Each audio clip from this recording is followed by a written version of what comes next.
Bonjour, aujourd'hui je vais vous commenter les deux tableaux qui sont derrière moi selon cette logique d'accomplissement de l'Ancien Testament par le Nouveau, comme nous l'avons déjà vu à plusieurs reprises.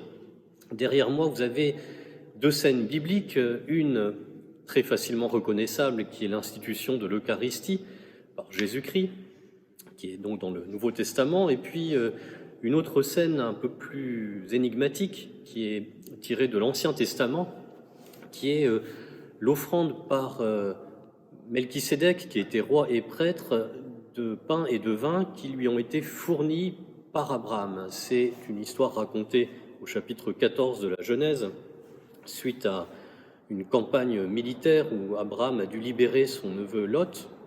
Et puis quand il rentre chez lui, Abraham rencontre ce personnage, Melchisédek. On n'en a jamais entendu parler jusqu'à présent. On devine qu'il est roi et prêtre de Jérusalem. Et Abraham lui fournit du pain et du vin pour que, accomplissant sa fonction de prêtre du Très-Haut, Melchisédek offre cette nourriture et cette boisson à Dieu. Alors la mise en rapport de l'Eucharistie et du sacrifice de Melchisédek est très ancienne. On la trouve déjà chez saint Ambroise et puis dans le canon romain, la prière eucharistique numéro 1 à laquelle nous sommes habitués. Mais en fait, ce qui a opéré la jonction, c'est un autre texte biblique qui est l'Épître aux Hébreux, qui essaye de nous faire comprendre comment Jésus-Christ nous a sauvés en accomplissant la fonction cultuelle, la fonction sacerdotale sur la croix.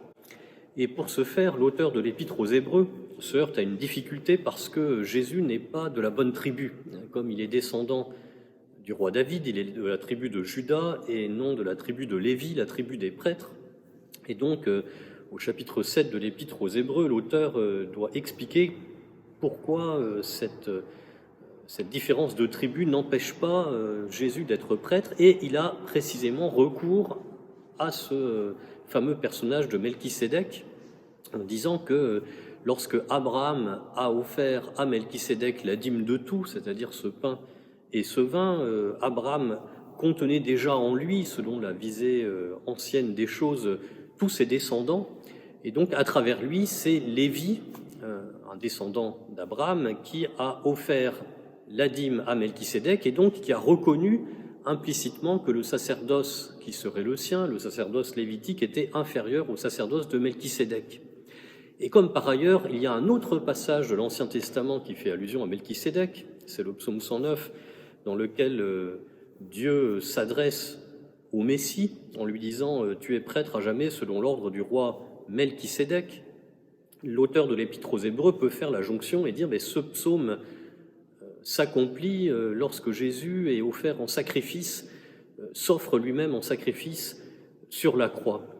Voilà comment ce personnage de Melchisédek acquiert une telle importance dans le Nouveau Testament à travers l'Épître aux Hébreux, qui est adossé à Genèse 14 et au psaume 109, mais il n'est pas question de l'Eucharistie dans l'Épître aux Hébreux. Si la jonction a été faite, c'est parce que la matière même des offrandes, le pain et le vin, qui ont été offerts par Melchisédek à Dieu, évidemment, rappelle le pain et le vin eucharistiés.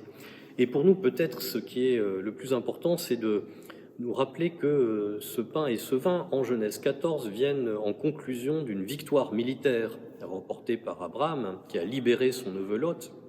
Et après tout, c'est bien ce que nous faisons aussi quand nous célébrons l'Eucharistie. Nous venons apporter au Seigneur notre combat spirituel, nos victoires. Ce ne sont pas des victoires militaires, mais elles sont souvent plus difficiles encore à obtenir. Des libérations aussi dont nous avons bénéficié nous-mêmes ou nos proches. Et c'est bien tout cela que nous venons apporter sur l'autel pour que le Seigneur Jésus reçoive de nous cette action de grâce et la porte jusqu'à son Père au ciel, pour que toute notre vie et toute notre vie spirituelle en particulier soit une offrande d'agréable odeur au Seigneur. Je vous dis donc au revoir et à demain.